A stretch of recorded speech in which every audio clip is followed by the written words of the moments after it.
Nem sempre as feridas vêm de fora.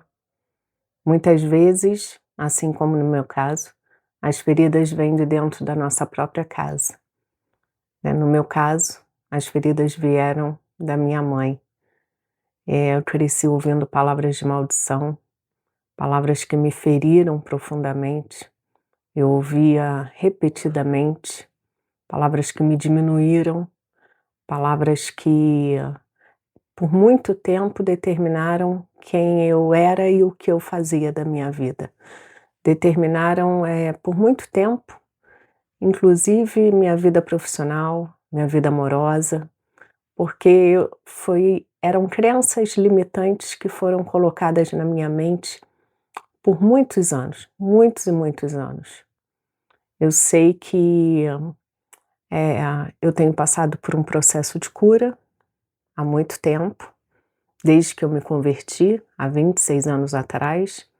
Há 11 anos minha mãe faleceu, e aí esse processo se intensificou, mas há um ano, eu venho determinada a, junto com a terapia e muita oração, a me livrar definitivamente dessas coisas, a quebrar de vez disso, a deixar isso para trás, a não querer mais andar, com essas correntes dentro de mim. Nem as lembranças disso eu quero.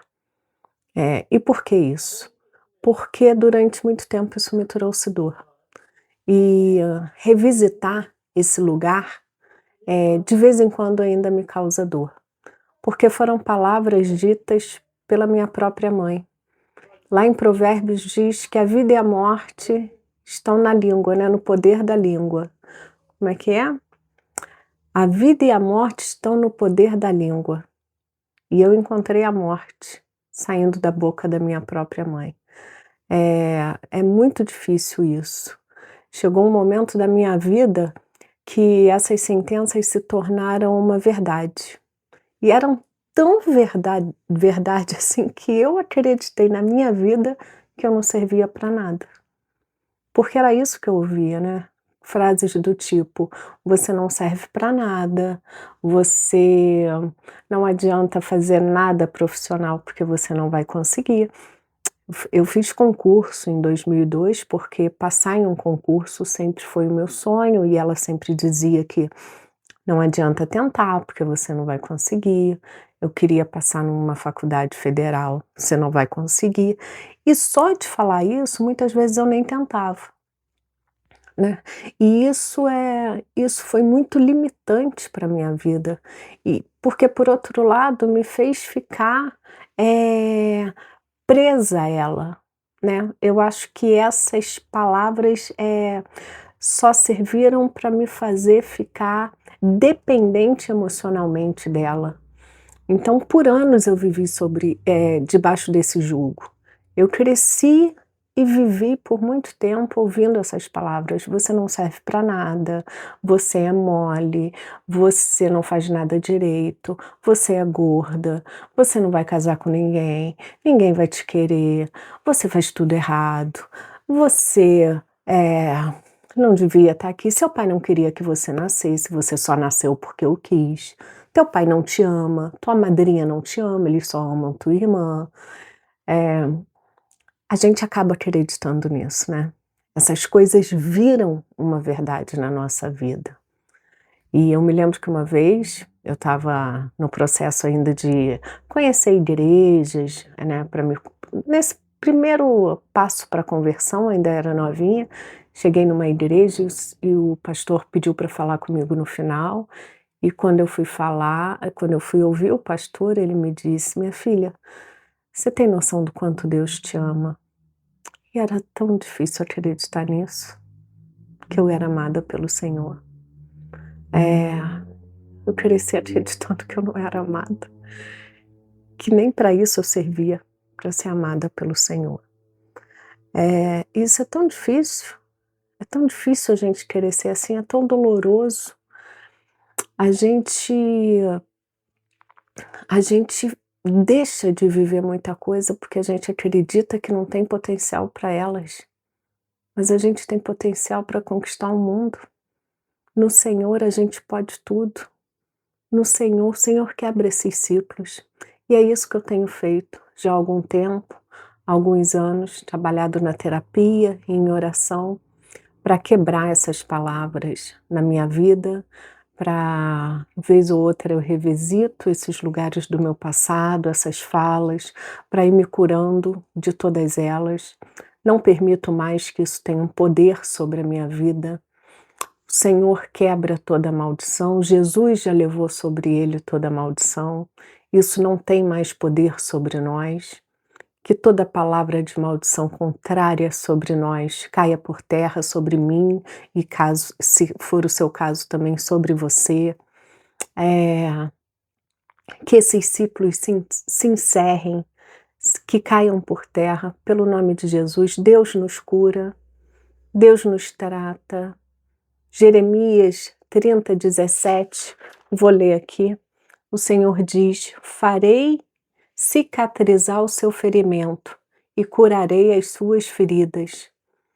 As palavras de sua mãe, da minha mãe, podem ter nos ferido, né, mas o Senhor tem a cura para nós. A gente pode buscar no Senhor viver de forma livre. O Senhor traz a liberdade, Ele quebra as correntes, Ele liberta os cativos, né. Quando a nossa alma, ela é aprisionada nessas mentiras de Satanás, mas lembra que Satanás não é a tua mãe, porque a nossa guerra é contra principados e potestades, que usam pessoas para nos aprisionar. Mas não esqueça também que pessoas que ferem é porque foram feridas também, precisam de tratamento. Eu sei que muitas vezes elas não querem, não aceitam, mas cabe a nós fazermos a nossa parte, nós buscarmos o nosso tratamento no Senhor, o nosso tratamento na terapia, para que a gente se liberte desse jugo e siga uma vida livre. Minha mãe faleceu tem 11 anos, há 1 ano atrás, mais ou menos, que eu consegui, é, que eu conseguia começar esse processo do perdão, né, porque a cura também envolve perdão. Então, não é só ir lá atrás e me curar, e trazer à tona e esquecer, não é isso. É perdoar também. É é entender que nós não somos justiceiros, nós não queremos ver o mal de ninguém, nós queremos apenas nos livrar daquilo que foi lançado sobre a nossa vida e que aprisionou nossa mente e que nós acabamos acreditando. Nós queremos apenas nos curar, nós queremos nos curar e oramos para que o Senhor liberte mães que estão feridas, ferindo os seus filhos, ferindo seus companheiros, assim como pais também que ferem os seus, né, porque não são só as mães que ferem, os pais também ferem. Mas no meu caso foi minha mãe, mas eu sei também que existem pais que ferem. Então, se você está ouvindo uma palavra, seja da sua mãe ou do seu pai, que caia por terra nesse momento, que o Senhor te liberte, que te dê forças para você poder seguir em frente nesse processo de cura e libertação, sabendo que você é muito mais do que tudo que eles falaram, que você tem um futuro brilhante, uma vida brilhante, que você pode, no Senhor, ter uma mente renovada, com pensamentos renovados a seu próprio respeito, que você não é nada disso do que te falaram, assim como eu não sou também. Tá bom, meu irmão, minha irmã? Que o Senhor te abençoe e te proteja. Eu oro para que essas cadeias caiam por terra, que a gente consiga, verdadeiramente perdoar aquilo que nos fizeram de mal, né. No meu caso, desde criança, e normalmente é assim também, né, que o Senhor nos dê a paz, nos dê a libertação, nos dê a cura e nos dê a sabedoria para perdoar aqueles que nos ferem. Deus te abençoe.